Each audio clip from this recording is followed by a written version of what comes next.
क्या हाल चाल दोस्तों। देखो भाई, आज हम करने वाले हैं एक्सरसाइज कहाँ गया, एक्सरसाइज 1.2 का ये पहला क्वेश्चन।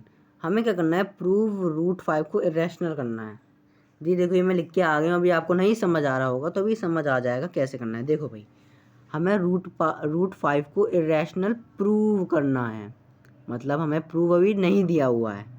एक चीज़ बताओ, अगर आपके पास मोबाइल फ़ोन्स हैं, अभी आप मोबाइल फ़ोन से कर रहे हो, अब आपको प्रूव करना है कि ये मोबाइल फ़ोन है। अब आप कैसे प्रूव करोगे जी? भैया इसमें एक स्क्रीन है, इसमें हम यूट्यूब चला सकते हैं, इसमें हम यूट्यूब पे वीडियो देख सकते हैं, इसमें हम क्रोम चला सकते हैं, एसेक्ट्रा एसेक्ट्रा एसेक्ट्रा चला सकते हैं भाई, है ना। लेकिन एक और तरीका भी तो है। एक और तरीका कौन सा तरीका? एक और तरीका ये कि आप मानो कि ये लैपटॉप है। अब लैपटॉप की कंडीशन क्या क्या है कि उसकी बड़ी स्क्रीन है और उसके पास कीबोर्ड है एक्सटर्नल। क्या मोबाइल के पास है? नहीं है, मतलब ये लैपटॉप तो नहीं है। यही चीज़ हुआ। अच्छा देखो, अभी नहीं समझ आएगा तो कोई बात नहीं, देखो अभी समझ आ जाएगा। देखो √5 हमें इरेशनल प्रूव करना है, जो कि हमें पता भी है √5 इरेशनल है, हम 9th में पढ़ के आए हैं। तो हम मान के चलते हैं कि √5 रैशनल नंबर है। मान के चलते हैं भैया, मान के चलते हैं ना, हम नहीं मानेंगे, मत मानो भैया, नहीं मिलेंगे नंबर। ठीक है, मान के चलते हैं कि √5 रैशनल नंबर है। अब रैशनल नंबर को हम P/Q की फॉर्म में लिख सकते हैं। लिख सकते हैं कि नहीं लिख सकते? हाँ भैया लिख सकते हैं। जहाँ पे P और Q क्या होने चाहिए, ये स्टेप याद कर लो, ये स्टेप। ठीक है, P और Q क्या होने चाहिए?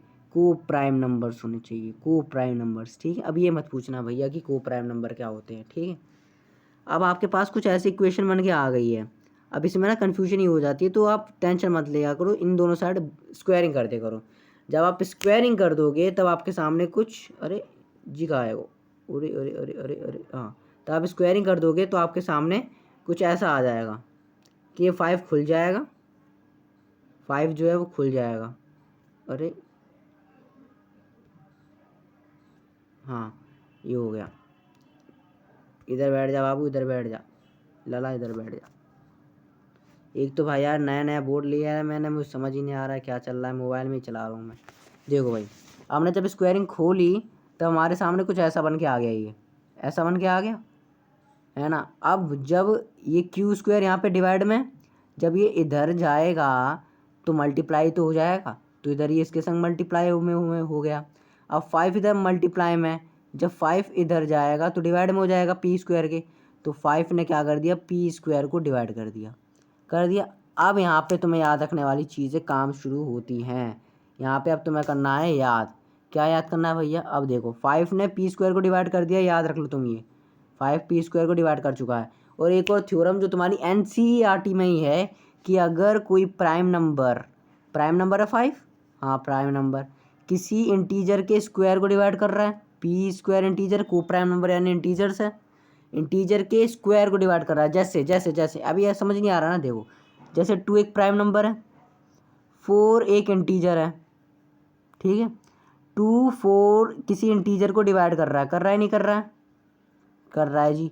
अब 4 किसी का स्क्वायर भी तो होता है, हाँ भैया 2 का स्क्वायर होता है। तो इसको कुछ इस तरीके से नहीं लिख सकते कि 2 के होल स्क्वायर को डिवाइड कर रहा है यानी 4 को डिवाइड कर रहा है। तो यहाँ से थ्योरम निकल के आती है, 2 जो है उस होल स्क्वायर के मालिक को भी डिवाइड करेगा। मालिक कौन है जी? इसका 2 है, यानी 2 4 को तो डिवाइड करेगा ही करेगा, 2 को भी डिवाइड करता है नहीं करता है? हाँ भैया करता है। तो सेम चीज़ अब यहाँ अलजेब्रा में आ जाओ। यहाँ पे अगर 5 किसी P² को डिवाइड कर रहा है तो इससे हमें ये पता चलता है 5 जो है वो P को भी डिवाइड करेगा। ठीक है, वो P को भी डिवाइड करेगा, है ना। अब यहाँ पे आ जाते हैं, 5 जो है वो P को भी डिवाइड करेगा, इसलिए अब हम यहाँ पे लिखेंगे थ्योरम। और हाँ हाँ, यहाँ लिखेंगे अब जो है 5 divides 5 divides 5 divides P also. आपको ये लिखना है 5 डिवाइड्स P ऑल्सो। जब आप ये लिख दोगे तब आप यहाँ से आगे बढ़ोगे। जब 5 P को डिवाइड कर रहा है तो हम क्या लिख सकते हैं? इक्वेशन पे जाओ, पीछे जाते हो। देखो 5 अगर इसको डिवाइड कर रहा है P को, तो ये लिख सकते हैं ना 5 डिवाइड P। ऐसे ही कुछ हो रहा है, ऐसे ही कुछ हो रहा है। या फिर छोड़ो, आपको एग्जाम के पॉइंट से करना है ना, आपको एग्जाम के पॉइंट से करना है, तो आप एग्जाम के पॉइंट कराता हूँ। देखो इसके बाद आप डायरेक्ट एक लाइन लिख देना। अगर आप बबुआ के स्टूडेंट हो तो भैया पूरा समझा होगा, नहीं तो इसके बाद आप एक लाइन लिख देना। क्या लाइन लिख देना भैया? 5Q² इक्वल में 5C का होल स्क्वायर, इतना लिख देना। ठीक है, आपको नंबर उतने ही मिलने वाले हैं, नंबर में कोई होगा नहीं। आप जब इसे सॉल्व करोगे तो क्या बन जाएगा, ये 5Q² इक्वल में 25C² 25C² बन जाएगा। अब 5 इसको काटेगा तो 5, तो Q² यहाँ पे क्या आ गया, Q² इक्वल में 5C² आ गया ही नहीं, आ गया ये, हाँ भैया आ गया। अब यहाँ से 5Q को डिवाइड कर रहा है नहीं कर रहा है, अरे हाँ यहाँ यानी इससे क्या पता चलता है, P और Q को प्राइम नंबर नहीं है।